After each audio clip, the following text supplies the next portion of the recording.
basically we are going to start an experiment with the pneumatic circuit, basic pneumatic circuit. In the companies there are some tubings which are going to be used by them, just push buttons. So that's a directional control valve, which is, we call it three-way two-position directional control valve. We can see 3 ports of this directional control valve, and 2 position is the push button and release button.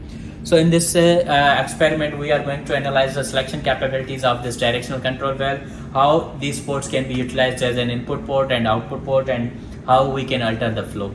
So before starting the experiment, let's get the introduction of the parts which are going to be used in this experiment. The first part of this experiment is the conditioning unit. This whole part is called as conditioning unit, from which this button is main shut-off valve, and the main shut-off valve can be operated when we pull it upwards, it is in the open position, and when we press it downwards, it is in the closed position. This is all is main shut-off valve. And then we have this pressure gauge. Any incoming pressure can be measured by using this pressure gauge, and this is the pressure adjusting knob.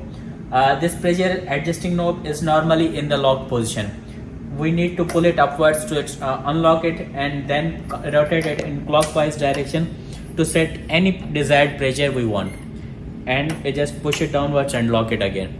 Similarly, pull it upwards, rotate it counterclockwise to decrease the pressure and lock it. Then we have this, these are 4 branch switches. The branch switches can be used to get any input from the as per our requirement. So these branch switches, when we pull it upwards, it's in the open position, and downwards it is in the closed position. So this whole unit is conditioning unit, which again consists of the main shut-off valve, pressure gauge, pressure adjusting knob, and then 4 branch switches. Then we comes to the 3-way 2-position directional control valve. This 3-way 2-position directional control valve has 3 ports. First port, we can see the name here. It is the NC port, or we can say it's normally closed port. Then we have another port, which is, the name is mentioned NO port. NO are normally open port, and then the third port is out port. And this push button, we can change the flow by using this push button, press and release. And then we have this flow control. We can control the flow, any incoming flow which is coming from the main conditioning unit. We can control the flow by using this flow control adjusting knob. This is the input port of this flow control, and this is the output port, which will be connected with this flow meter. This flow meter, we can see that it has the unit of liter per minute of the air. This flow, and from this, it also has 2 ports, and this downward port is input port, and this is the output port. We will leave it in the atmosphere. And then we have this pressure gauge. This pressure gauge can be used at any point to measure the pressure. So after this, we have this another part of the equipment, which is a single acting cylinder. Whenever it gets the pressure, the rod of the cylinder will be extended. So these are the parts of this experimental setup which we are going to use for our experiment today. So before starting the experiment, first of all, we will mount all these parts on the working table, and we have to make sure that the table is not moving. So first, for the first experiment, we have to verify the trainer status verification. Means in this part we are going to verify the status of the trainer, whether the parts of this trainer or equipment or experimental setup are working or not. So for the first part, as per the manual, it says, first of all, connect all the tubings, and the table should be moving. And the first part is connect the conditioning unit. Connect the conditioning unit to the NC port. So this is the conditioning unit. We will insert this tubing and press it downwards until it is locked. And we are going to connect it with the NC port, or normally non-passing, normally closed port. So connect it, and then we will connect this out port with the cylinder. So this is the first part of exercise. We have connected the tubings. Then we are going to open this main shut-off valve and set the pressure as per requirement, which is here. Here it asks to set the pressure at 200 kPa. So pull this pressure adjusting knob and turn it in clockwise direction to set it at 200 kPa. We can see now it's 200, and then lock it, and then open the branch valve. We open the branch valve, and the question is the first question of the experiment: does the rod of the cylinder extended? We can see that the rod of cylinder is not extended. Why it is not extended? Because it is connected with the NC, or normally closed port. So next question is: push the button on the directional control valve and press it for 5 seconds. We will push it and release it. Push and release. Now the question is: does the rod of the cylinder extended when the button is pressed? We can see the rod of cylinder is extended when the button is pressed, and it comes back when the button is released.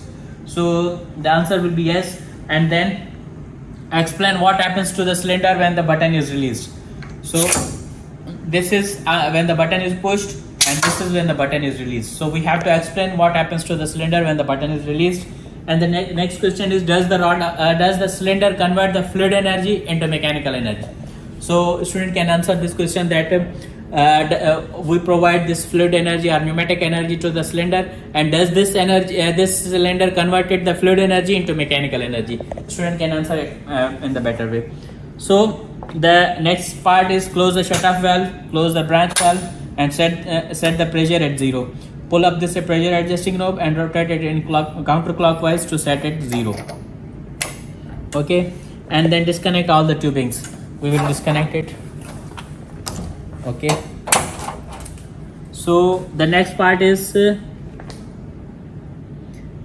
so this part was basically status of the trainer, and the next part is in this exercise you will verify the 3-way 2-position directional control valve and the configurations, which we call it normally passing and normally non-passing configuration. Normally passing configuration is that configuration in which when we give the pressure, the same will be at the output. There is no blockage. And in normally non-passing, there is no output. So we have to remove some blockage to give the to get the output. So we are going to verify this thing. So first of all, we have to connect the conditioning unit to the NC port. We have connected this conditioning unit to the NC port of the directional control valve, and then we will connect this output with the pressure gauge. Okay, we have connected it. Then open the main shutoff valve and set the pressure at 100. Open the main shutoff valves, open the pressure adjusting knob and set the pressure by rotating it in the clockwise direction, and we have to set it at 100. It's 100 now. Then lock it, and then open the branch valve. After opening the branch valve, we have to record the reading at the pressure gauge. We can see it's 0 at this moment, and then after this we will push the button on the directional control valve and record the reading on the pressure gauge. Now we can see the pressure gauge is now we can see the pressure gauge is showing 100 kPa, the same which is coming from the input. So we observe that now it says close the shutoff valve, and the question is: do your observation confirms that this flow path configuration corresponds to a normally passing or normally non-passing? We saw that without pushing the button there was no flow in the pressure gauge. So this flow path configuration corresponds to a normally non-passing configuration. And then modify the circuit by connecting we will close all this and then modify the circuit by connecting the conditioning unit to the NO port, or we call it normally open port. So I have connected this with this NO port.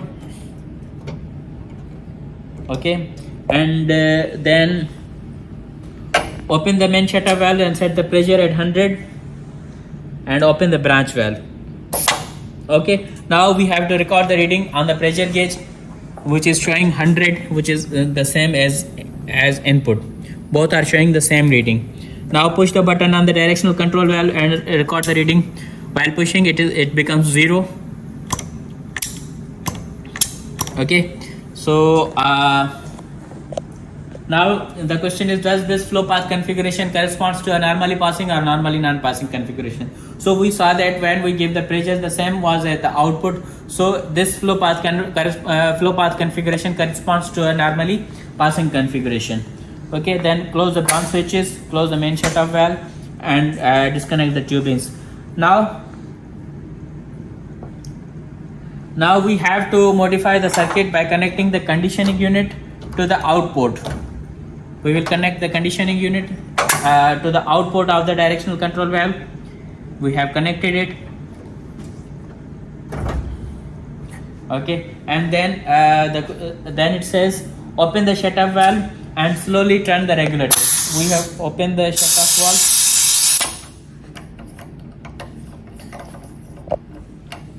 We have opened the shut-off valve. We have opened the branch valve, and now pull the pressure adjusting knob and slowly rotate it in clockwise direction until you hear some noise.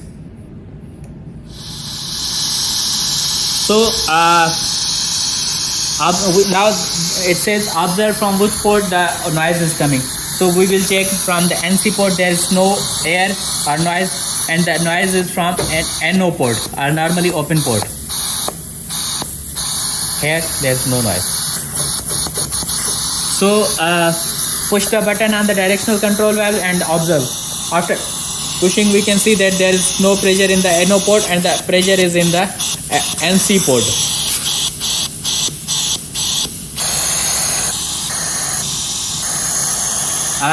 Does the air flow from the same port while the button is pressed? When we press the button, we saw that the pressure altered from NO port to the NC port. So next question is, does your observation confirm that this directional control valve can be used as to select a branch circuit to be pressurized? Yes, we can change the branch by using this push button in the directional control valve. Now another thing is connect the flow control valve to the NC port. We have to connect this flow control to the NC port. This is the flow control, and we have to connect it with the NC port. This is connected with the NC port, and then conditioning unit to the NO port. We have to connect the conditioning unit to the NO port. This is conditioning unit. We are connecting it with the NO port, and then connect this pressure gauge with this output. Okay, and then open the shut-off valve and set the pressure at 200 kPa. Open the main shut-off valve and set the pressure at 200 kPa. Here it is 200. Then push the button and lock it. Now open partially the flow meter. This open it and turn it 3 times clockwise direction. So we have opened it and turned 3 times. And now it says record the reading at the flow meter. Record the reading. It's 0. Why? Because it's connected with the NC port, and when it's connected with the NC port, there will be no reading.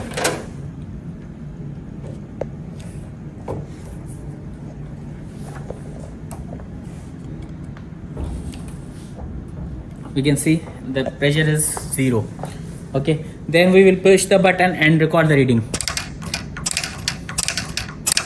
We can see that while pushing the button, the flow meter is showing some reading.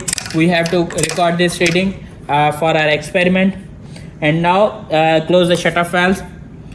And now it says, do your observation confirms that this directional control valve allows us to select the input port. So from our today's experiment, we have been observing that we can use NC port as an input port, we can use NO port as an input port, and even we can use out port as an input port. So by this these observation, we can say that this directional control valve allow us to select the input source for our experiment. Now on the conditioning unit, close the shut-off valve and the regulator, set the regulator adjusting knob counterclockwise and set it to 0, and close the branch valve and disconnect all the tubings. That's all. This is for the today's experiment. Thank you.